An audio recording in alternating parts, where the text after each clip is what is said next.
Hello दोस्तों, नमस्ते, प्रणाम। हम आप सबको ललिता मिश्रा अपने यूट्यूब चैनल ललिता देहाती गीत पे आप सबको स्वागत करते हैं, अभिनंदन वंदन करते हैं, नमस्ते प्रणाम करते हैं। तो आप लोग कैसा ना है कमेंट बॉक्स में ज़रूर बताइए।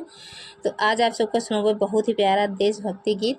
तो आप लोग सुनी है और जैसा लागे एक प्यारा सा कमेंट करी है और वीडियो का फुल वॉच करी है, बिल्कुल भी स्किप मत करिए, तभी गीत के आनंद आए। और अपने इस तिरंगे में 3 रंग है, चक्र है, उसका क्या महत्व है आप लोग इस गीत के माध्यम से ज़रूर सुनिए और अपना आशीर्वाद बनाए रखें। जय हिंद, जय भारत। आवाज़ सुनावत है आप सबका गीत। ई तिरंगा हमरे देशवा के शान बा, भारत के जान बाना। ई तिरंगा हमरे देशवा के शान बा, भारत के जान बाना। ई तिरंगा हमरे देशवा के शान बा, भारत के जान बाना। 3 कलर 3 रंग ऊपर केसरी बरंग, 3 कलर 3 रंग ऊपर केसरी बरंग, ऊपर केसरी बरंग, ऊपर केसरी बरंग, ऊपर केसरी बरंग, ऊपर केसरी बरंग। ई केसरिया रंग जंग कैलान बा, भारत के शान बाना।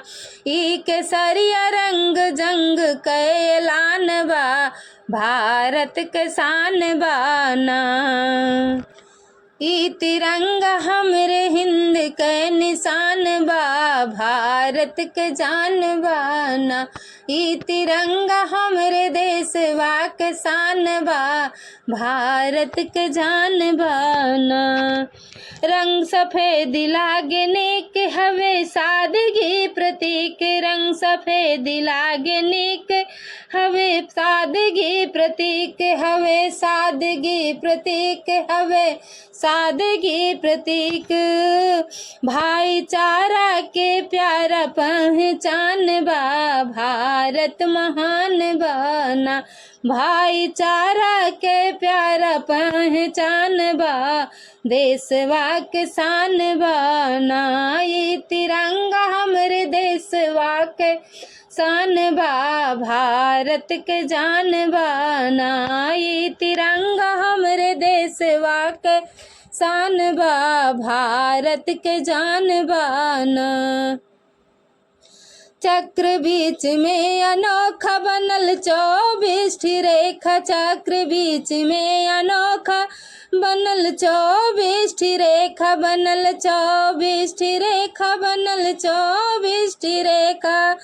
24 घंटा लागे बढ़े के पलान बा, भारत के शान बाना। 24 घंटा लगे बढ़े के पलान बा, भारत के शान बाना।